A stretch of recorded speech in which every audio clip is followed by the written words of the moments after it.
दिन 40 रात उपवास यीशु मसीह ने उस मृत्यु, उस कष्ट को झेलने के लिए उपवास किया।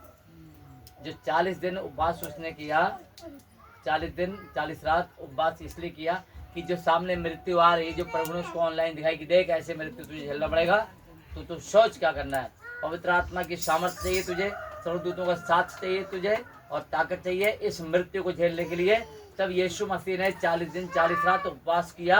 और कैसा उपवास किया है हम सब जानते हैं, ताकि वो सामर्थ्य प्राप्त हो, वो अभिषेक प्राप्त हो, जो उस मौत को, जिसे देख के स्वर्गदूत घबरा रहे थे, उसको झेल सके और उस मृत्यु को पार करने के बाद स्वर्ग राज्य में प्रवेश करे और पिता के दाहिने बैठ जाए। इसलिए उसने 40 दिन 40 रात उपवास किए। अब ये 40 दिन 40 रात उपवास चल रहे हैं और हमारे मुस्लिम भाइयों के 30 दिन उपवास चल रहे हैं। अगर मैं तुम्हें सिखाने लग जाऊं तो ये सब एक ही हो जाएगा, एक ही हो जाएगा। ध्यान से सुनना। उनकी ईद होगी, तुम्हारा यीशु मसीह जी उठेगा। आमीन। तो यीशु मसीह जी उठेगा क्या, जिंदा नहीं है? सुनिए, लेकिन मैं तुम्हें बता सरोज बहन, ज्ञान की बात बता रहा हूँ जो तुम्हें पता नहीं है। जिन शिक्षाओं में हम फंसे पड़े हैं, जिनसे हम निकल नहीं पा रहे हैं, वो बात बता रहा हूँ तुम्हें मैं सबको। 40 दिन, हाँ बिल्कुल, एकदम तुरंत, एकदम बात करते दिखा रहे, भगा दीवार उठा के एकदम। ध्यान सुनिए, यीशु मसीह ने 40 दिन 40 रात उपवास इसलिए करें, और हम सोचते हैं कि हम भी 40 दिन 40 रात उपवास करें। हम सोचते हैं हम भी 40 दिन 40 रात उपवास करें और जैसा प्रभु ने करा हम भी वैसे ही करें, जैसा वैसे ही हम भी करें। तो 33.5 साल की उम्र में क्या यीशु मसीह ने खाली 40 दिन को उपवास ही करे थे और कुछ नहीं करा? बहुत कार्य करे ना। उनके बारे में क्यों नहीं सोचते हैं? उनके बारे में क्यों नहीं सोचते हैं बताओ? यीशु मसीह कोड़ियों में गया, उनके लिए प्रार्थना करी, व्यभिचारियों में गया, प्रार्थना करी, यीशु मसीह 5000 लोगों को खाना खिलाया। मैं एक चीज समझाना चाहता हूँ सरोज बहन को भी, आप सबको भी। कई बार शिक्षा की कमी होती है, तो हमें वो शिक्षा प्राप्त करनी चाहिए जिससे परमेश्वर हमें बढ़ोतरी दे। और 40 दिन को उपवास करने से अभिषेक प्राप्त नहीं होगा। अपना जीवन तो हम 2 शब्द की प्रार्थना, प्रभु प्रभु आज से मैं तेरा हूँ, और तुम कहोगे तो भी उसके हो, नहीं कहोगे तो भी उसी के हो। ये तुम्हारी लड़की का नाम क्या है? ज्योति। ज्योति का मम्मी आज से मैं तेरी बेटी।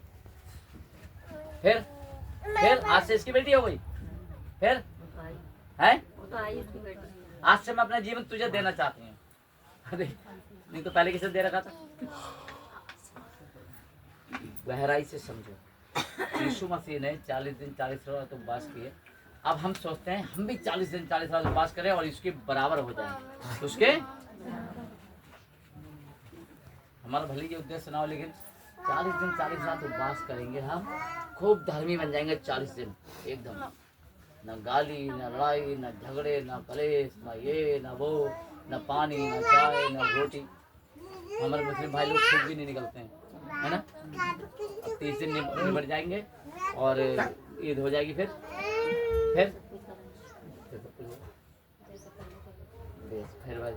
ऐसे 40 दिन हम लोग उपवास करेंगे, माला जपेंगे, वो रोमन कैथोलिक वाली कर कर कर कर कर कर 40 दिन के बाद फिर वैसे जाएंगे। केंचली है, सांप केंचली उतारेगा, सांप 100 केंचली उतार दे अपने जीवन में, फिर भी क्या रहेगा? 10 ना छोड़ देगा केंचली उतार के। केंचली उतार दी सांप ने अपने जीवन में 100 बार केंचली। अब वो सांप नहीं, आदमी बन गया, अब डसेगा नहीं किसी को, ऐसा है। नहीं, जवाब दो एक बार। कहना क्या चाहता हूँ मैं, समझाना क्या चाहता हूँ इस बहन को। सच्चे हृदय से यदि आप शुक्रवार को उपवास करते हो तो इस 40 दिन के उपवास से बेहतर है।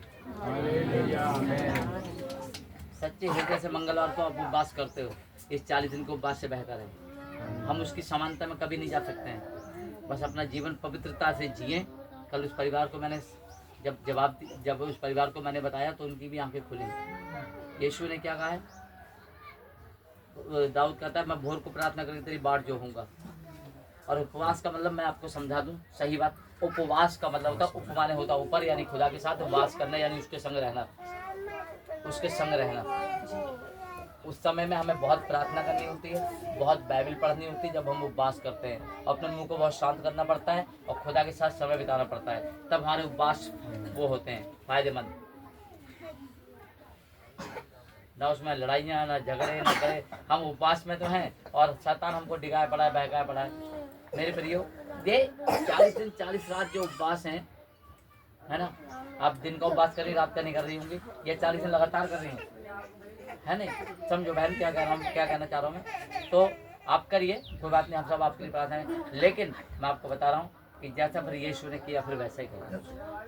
जरूर नहीं आप 40 दिन उपवास करें। हमारी कलीसिया में कोई हम ये शिक्षा ही नहीं देते 40 दिन वाली, क्योंकि ये एक परंपरा है, ये धार्मिकता नहीं है। ये एक धार्मिकता नहीं। धार्मिकता क्या है कि हम अपना जीवन पवित्र करें, सच बोलें, बुराई ना करें, गलत बातों से दूर रहें, हफ्ते में 2 बार उपवास करें, अपना दशमांश प्रभु को दें, उसकी आज्ञा का पालन करें, सच्चाई से जीवन जिए, दूसरों के लिए आशीष का कारण बने, प्रभु का सुसमाचार प्रचार करें और अपना जीवन प्रभु को सौंपें। बस प्रभु ये चाहता है।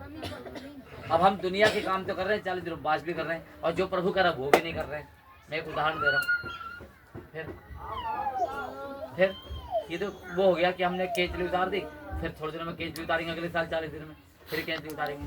नहीं, शिक्षा से बाहर आओ, शिक्षा को समझो, सीखो, जानो कि प्रभु का है। प्रभु ने 40 दिन को उपवास करे, अच्छी बात है। आप जंगल में जाओ, घर से बाहर जाओ, इन सब मारे जाल में क्यों फंसे हो? खाना भी बना रही हो, खाना परस को भी दे रही हो, भले नहीं खा रही हो।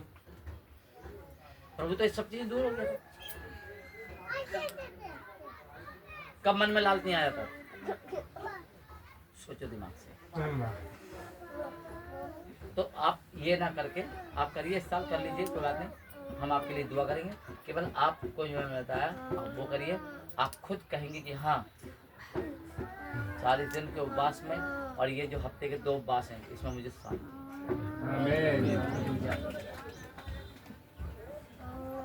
हफ्ते में 2 बार उपवास करना ही चाहिए। हफ्ते में 2 बार उपवास नहीं करते अलग चीज है, क्योंकि अभी बहन ने कितने साथ कि मैं अपना जीवन प्रभु देना चाहती हूँ और मैं पवित्र आत्मा का अभिषेक पाना चाहती हूँ। अभिषेक उपवास से नहीं मिलेगा आपको, अभिषेक उसके साथ समय बिताने से मिलेगा। उपवास से भूख हड़ताल होती है, भूख हड़ताल में बैठे नहीं, उसके साथ समय बिताओ। बाइबल ले लो और एक कमरा ले लो, बंद करो कमरा, और रोज 2 घंटे सुबह, 2 घंटे दोपहर, 2 घंटे शाम को, और रात को 2 घंटे, 8 घंटे उसे दे के देखो। 8 छोड़ो 6 घंटे उसे दो, उसके साथ समय बिताओ।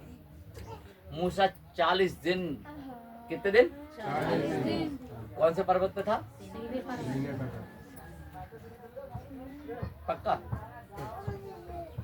पक्का सीने पर्वत पे था है? तो जवाब नहीं। वो पर्वत कौन सा था? 40 दिन 40 रात यीशु मसीह प्रभु मूसा जो है प्रभु की उपस्थिति में रहा। झाड़ी जल रही है लेकिन भस्म नहीं हो रही है, वहां पर खड़ा है 40 दिन 40 रात खड़ा है।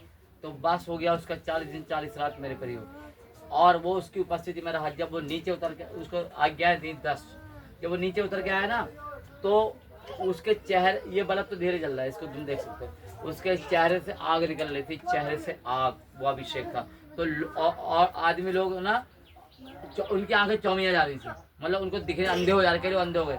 तो उसने क्या काम करा, अपने मुंह पे चद्दर डाली ताकि लोग मेरी तरफ ना देखें और लोग अंधे ना हो। वो अभिषेक प्रभु की उपस्थिति में मिलता है। अगर अभिषेक चाहिए, अपना जीवन प्रभु देना चाहती हो और सच में एक अच्छा जीवन, सेवा का जीवन जीना चाहती हो, तो तुम उसके साथ समय बिताओ। मैं इसी से नहीं कर रहा हूँ, तुम सबसे कह रहा हूँ, ये बात तो सबको सिखा रहा हूँ मैं। उसके साथ समय बिताओ, बैठो उसके साथ।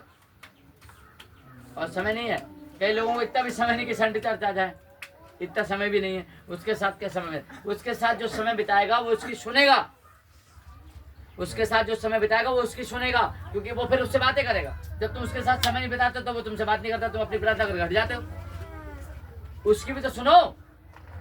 दाऊद कहता है मैं भोर को प्रार्थना करके तेरी बाट जो होऊंगा, तेरा इंतजार करूंगा कि तुम मुझसे बातें करे। और प्रभु बात करता था दाऊद से। आज हम प्रार्थना करके हट जाते हैं, हम पे समय नहीं उसके साथ बैठने के लिए। जब समय नहीं बैठने के लिए, समय नहीं बिताने के लिए, वो किससे बात करे? किससे बात करे? झाड़ू पोछे के लिए समय है, बर्तन धोने के लिए समय है, नौकरी के लिए समय है, घरों में काम करने के लिए समय, दुनिया भर के लिए हमारे पास समय है। अगर हमें पैसे कमाने हो और हमें किसी घर काम करना है, समय से जाएंगे, समय से आएंगे, एक दिन नागा नहीं करेंगे। पैसा चाहिए, क्या प्रभु की उपस्थिति के लिए ऐसा करते हैं? क्या समय है हमारे पास? क्या समय है? पैसे के लिए समय है, नौकरी के लिए समय है, क्योंकि हमारा खर्चा होना, शौक मौज होने, इतनी ही चिंता से कि प्रभु के चरणों में बैठते हैं डेली इतनी चिंता से, और 2 घंटे देते हैं उसको। दे के देखो 2 घंटे, तुम्हारी गरीबी दूर हो जाएगी, तुम्हारी बीमारियां दूर हो जाएंगी, तुम्हारी दुष्ट आत्मा निकल जाएंगी, घर में बरकत आ जाएगी, और तुम्हारी पत्नियों का मन बदल जाएगा, घरों में परमेश्वर आशीष देगा। तुम्हारे बच्चे जो टेढ़े मेढ़े घूम रहे हैं इधर को, सब सीधे हो जाएंगे। मैं तुम्हें लिख के दे दूंगा, जहां कहोगे वहां लिख के दे दूंगा। लेकिन तुम केचुली बदलते रहो, लेकिन रहोगे तुम सांप। केचुली बदलते रहो, अपना जीवन बदल लोगे तो परमेश्वर तुम्हारे जीवनों में, घरों में काम करेगा, तुम्हारे बच्चे जीवन में काम करेगा। ये तुम सीख लो और समझ लो, मैं तुम्हें बता रहा हूँ। आमीन।